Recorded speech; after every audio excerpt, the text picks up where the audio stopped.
Nakataas na ang Bureau of Fire Protection Pangasinan sa Code Blue alert status nito bilang paghahanda sa Kapaskuhan habang inaasahan naman na itataas ito sa Code Red simula Disyembre 23 taong kasalukuyan.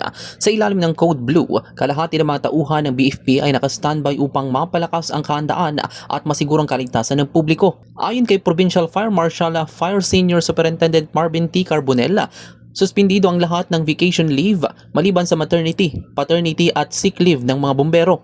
Tinitiyak din na ang lahat ng tauhan ay on-call at handang tumugon sa anumang emergency.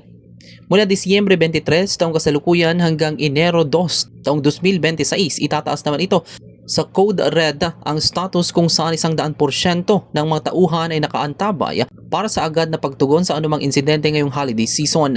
Samantala, inilunsad na noong Disyembre 1 taong kasalukuyan ng BFP Pangasinan ang Oplan Iwas Paputok na tatagal hanggang Enero 2 taong 2026. Dahil dito, mas pinaigting ang operasyon mula Disyembre 15 hanggang Enero 2 na siyang inaasang kasagsagan ng paggamit ng paputok. Dagdag niya na nagsisimula na din ang pagro-roving ng mga tauhan ng BFP sa ilalim ng Oplan Iwas Paputok para magbigay ng mga kampanya at impormasyon sa mga komunidad tungkol sa mga dapat at hindi dapat gawin upang maiwasan ang paggamit ng iligal na paputok. Hinikayat din ni Fire Senior Superintendent Carbonella ang publiko na magipagtulungan sa BFP at i-report ang anumang iligal na paggawa ng paputok. Ito ay matapos may naitala sa Barangay Tabang at Barangay Bacayao Norte sa lungsod ng Dagupan na paggawaan ng iligal na paputok para maiwasan ang mga di inaasahang pangyayari. Sir, ang blue alert natin, sir, usual duty pa rin naman natin.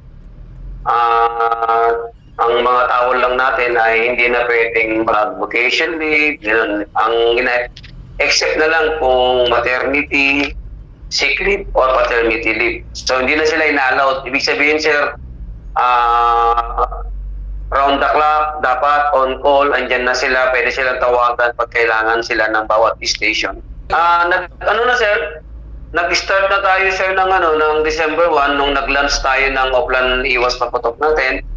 Pagkatagal ito, sir, hanggang January 2. So, pero mas i-place natin, sir, mas mag-gating tayo ng iba yung alerto pagdating ng December 15 hanggang January 2. So, ito yung kasagsagan ng ating Oplan Iwas Paputok. So, mga duty personnel natin, nagro-rubing na yung mga yan, nagbibigay ng mga campaign info, nagbibigay na info sa mga bawat community, mga dapat at hindi dapat gawin para maiwasan itong paggamit ng paputok. Alert ang mga tao natin, in-inspect nila yan. Mas maganda nga sana kung may report ng maaga ng mga taong bayan na may mga ganito kasi patago po mga to eh. So, kailangan namin dito ng tulong ng mga kabayan natin na pag alam nilang mayroong mga ganitong paggawa ng mga paputok ay sana may report kagad. Pero yung ganun pa man, ang mga tao natin binabantayan nito ay yung gaya nga may nangyari na sunog last time. So, sana hindi na ito maulit. Yun nga, talagang tinututukan ito ng ating mga kasama, mga kuwanin ng BFP. Para sa programang Bombo Hanid Ugto, Patrol numero 5, Bombo Oliver Dacomos nag-uulat. This is Bombo Radio Philippines, the #1 and most trusted source of news and information. Basta